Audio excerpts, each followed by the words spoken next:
Buenas tardes, tutor. Mi nombre es Wilman Andrés Reyes González, soy estudiante de quinto semestre de Ingeniería Industrial. Voy a hacer la exposición del diseño de la estructura de estática de resistencia de materiales.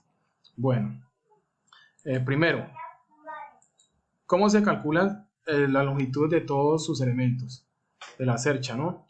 Teniendo en cuenta pues el plano y dado en el ejercicio, pues debemos dar uso a la ecuación de Pitágoras y la relación de triángulos para hallar pues lógicamente el elemento de la cercha.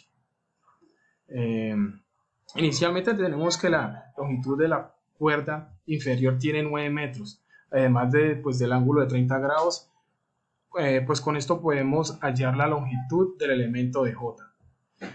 Haciendo uso de la tangente de 30 grados, el cual siendo tangente de teta sobre el cateto opuesto sobre el cateto adyacente, despejamos y hallamos el elemento de J. En este caso, pues es tangente de 30 grados por el cateto adyacente, en el cual sería pues, la mitad de la longitud de la cuerda, ¿no? Pues de la cuerda inferior. En este caso, 4.5 metros, pues porque el total de la cuerda es de 9 metros.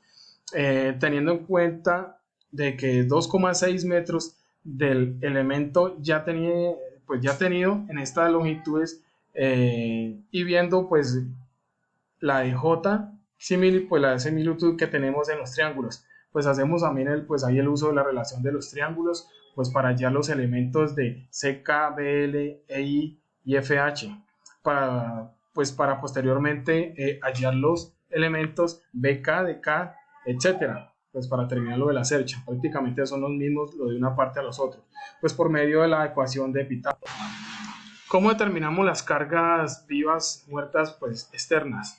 A ver, pues nosotros para saber cómo pues, las podemos determinar las cargas debemos de saber qué son, pues qué son primero que todo, ¿no? Catalogamos las cargas vivas como cargas o fuerzas momentáneas, las cuales pueden estar por determinado tiempo y después pues se pueden retirar, pues sin afectar en nada la estructura de la edificación, lógicamente.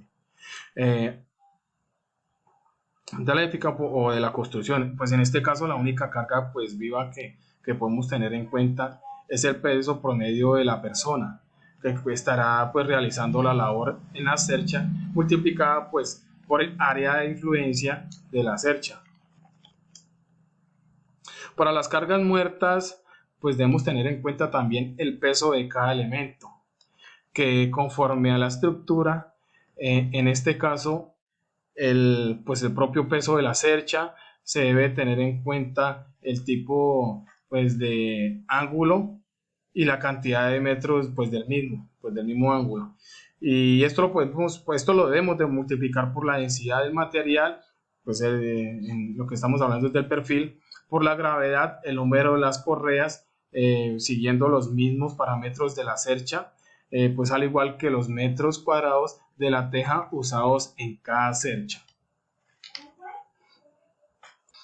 Adicional a la carga, pues a esto, el viento, pues también cumple un factor muy importante, ¿no? Pues el cual se define según la localización de la construcción, pues ya teniendo pues el resultado de todos los factores pues que suman, dado como resultado pues las cargas pues de la estructura, finalmente alternando la carga, pues las cargas vivas, las cargas muertas, realizamos la distribución, hacemos la sumatoria y pues la carga en los nodos superiores y de la cercha. ¿Cómo se encuentran las cargas sobre cada nodo en la cercha? Bueno, para eso pues iniciamos hallando las cargas de los soportes pues de la cercha, lógicamente. En este caso pues el apoyo A y G, pues haciendo un uso de la sumatoria de las fuerzas en X y en Y, que podemos ver ahí en la imagen. Pues posteriormente para hallar el nodo A, que es el que necesitamos, haciendo uso pues de la sumatoria de momentos en el nodo A, iniciamos el método de los nodos, lógicamente. Pues teniendo en cuenta que las fuerzas siempre las vamos a tomar positivas, inicialmente para los cálculos. Eh, pero tenemos que tener en cuenta que al final de los cálculos nos arrojarán pues si las fuerzas están eh, actuando pues en el nodo A, lógicamente con la tracción A, o con presión o nula. Eso es lo que tenemos que tener en cuenta pues en esta parte, ¿no? ¿Cómo se debe o cómo debemos determinar el área en el momento de inercia en el área seccional del perfil? Pues el perfil doble utilizado en los elementos de la estructura. Bueno, pues para ello, primero que todo, pues debemos determinar el momento de inercia de un área compuesta, lógico. Pues en este caso, dos perfiles enfrentados, como lo vemos en la imagen, pues para ello debemos hallar sus centroides, pues cada uno individual, y tratar pues de hacer coincidir un eje de esta referencia de X y Y. Carga, carga los centroides de pues los originales, ¿no? Los que arrancan con la estructura. Ahí tenemos que pues minimizar así pues las incógnitas de este caso, pues al ser perfiles especiales, lógicamente pues porque nos están dando medidas y todo en cuanto a la tabla. Pues aquí tenemos que analizar esos datos, pues los que nos dan ahí, los expuestos, para su posterior uso en el cálculo del momento de la inercia. Después de definir en este eje de referencia, definimos pues los parámetros del perfil, pero simple, es el perfil simple, ¿no? Para ello, pues hacemos uso de la tabla teniendo en cuenta que el área duplica al ser dos perfiles pues enfrentados, ¿no? Tiene que ser pues doble, lógicamente. Son de la misma medida, pero hay que multiplicarlos por dos a los que se enfrentan. Acá podemos ver pues que las diferencias de los centroides de la figura, tanto desde el eje X como desde el eje Y, en este caso nos arrojan un área de 581 metros, ¿no? Y en los centroides son de 17,4, pues desde el eje Y o y hasta el eje X. Pues iniciamos a encontrar pues el eje de los centroidales pues de la figura, ¿no? Para ello pues determinamos los momentos del eje X y el eje Y. Pues multiplicamos pues también el área por la distancia del eje centroidal al eje de referencia. Pues sin embargo también tenemos que tener en cuenta que en este caso el eje pues, de referencia X centroidal coincide pues con el eje de referencia, por tanto que podemos constatar que en la tabla pues dicha la que nos dan, podemos pues en esa dicha operación del momento en el que el eje X es igual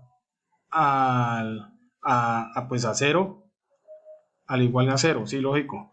Para el perfil izquierdo los datos son iguales, ya que están pues pues enfrentados, ¿no? Lógicamente, con la diferencia de que son signos contrarios.